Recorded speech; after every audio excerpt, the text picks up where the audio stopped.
We've talked a lot about the culture wars, and one of the biggest new fault lines is woke culture. Now, a viral post has sparked another woke war online. This time, Home Depot is the target. An employee training pamphlet leaked on social media, and now people are accusing the company of being, quote unquote, too woke. It asks employees to check their privilege. One of the privileges mentioned, white privilege. It says if you're confident the police exist to protect you, you have white privilege. It also mentions Christian privilege, which is when people expect to have the day off to work for religious holidays.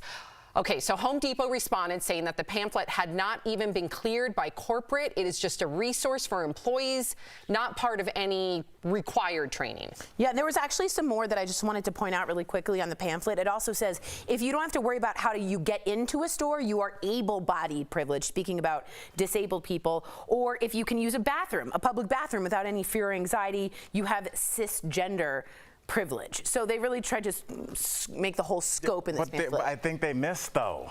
I think they missed. People don't want to be told about their privilege. They want to have a conversation about it. I didn't really realize, Sam, about my male privilege until I watched a movie with my girl.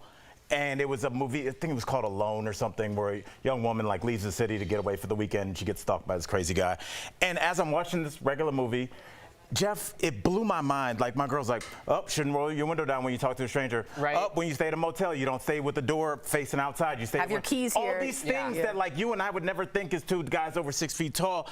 And that's my male privilege. And it was something that I had to, she didn't bring it up. I noticed it. And when you tell people, here's your privilege, and you're a Christian, and that's what you expect, and the police, it's like, people, even if the message is right, when you come at people with the wrong energy, like a pamphlet at work, it's never going to work, and it's going to turn people off, and that's what I'm worried about, because this is an important thing to talk about. Yeah, this is my problem with woke culture. I know you say you don't want to blur those lines or smear that message. This is what it turns into, right? People being overly woke. I've always said on this show I have a problem with white privilege. I don't like the term. I think it's disparaging. And the reason I say that is I definitely know I have some sort of privilege. Male privilege, white privilege. We all start at different starting lines in life, right?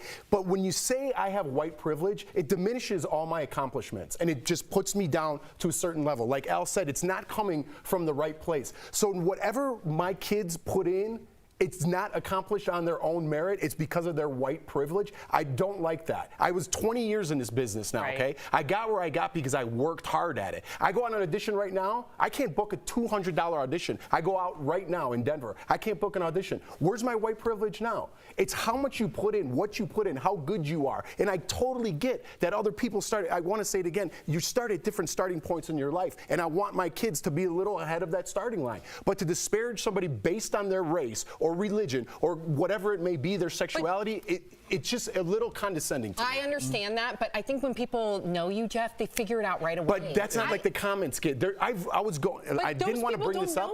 I know they don't, but there's like websites that people post about your white privilege, things that write in, blogs about me. But I'm saying, I understand that. But you get typecast. You get all of a sudden, I support Trump. I don't support other people. I understand. Yes. I do think take you out of it. I